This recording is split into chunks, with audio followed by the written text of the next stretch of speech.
Okay, welcome to our presentation. Here we are going to present a research article, namely semi-supervised learning for time series collected at a low sampling rate. Here the authors try to address the challenge of classifying time series data where mostly collected in low sampling rate but unlabeled, and a small portion is collected high sampling rate and that is labeled. So why this problem is important? Usually in the domain of health and mobile sensing, high resolution time series data is important, but it's costly to collect, and also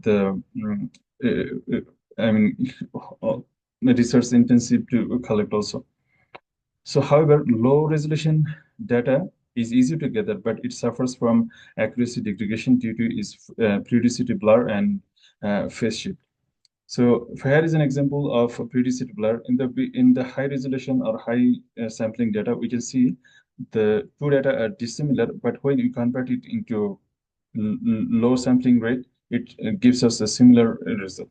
Here is an example of phase shift problem where we have taken in high resolution to similar data, but when you convert it into low resolution, it gives us dissimilar data.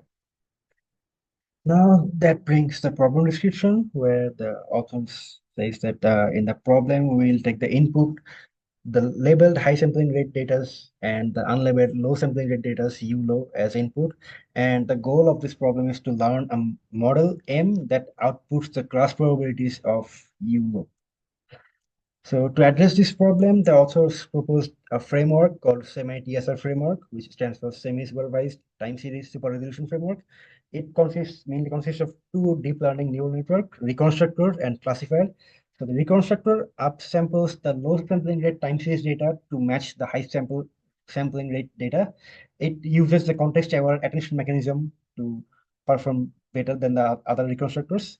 And when the reconstructor is done, it passes the data to the classifier, which receives the reconstructor series, and it outputs the class probabilities. So here is the architecture of the proposed framework. The reconstructor takes both the labeled high resolution data and unlabeled low resolution data. When the high resolution data are fed, it converts into multiple low resolution data, and it after reconstruction is done, it goes to the classifier, and the classifier predicts the output of the unlabeled white class labels, which are low resolution data.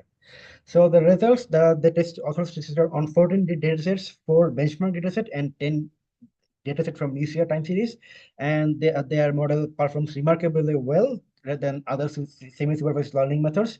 They show around 30% accuracy improvement over the old methods. So in conclusion, we can see that the Semi-TSR reduces the labeling and data collection cost, and it effectively handles the periodicity blur and phase shift, which is mentioned earlier, and it outperforms the state-of-the-art semi-supervised methods, and it has the broad potential in healthcare, IoTs, and mobile sensing and stuff. So that will be all from today. Thank you all. Stop recording.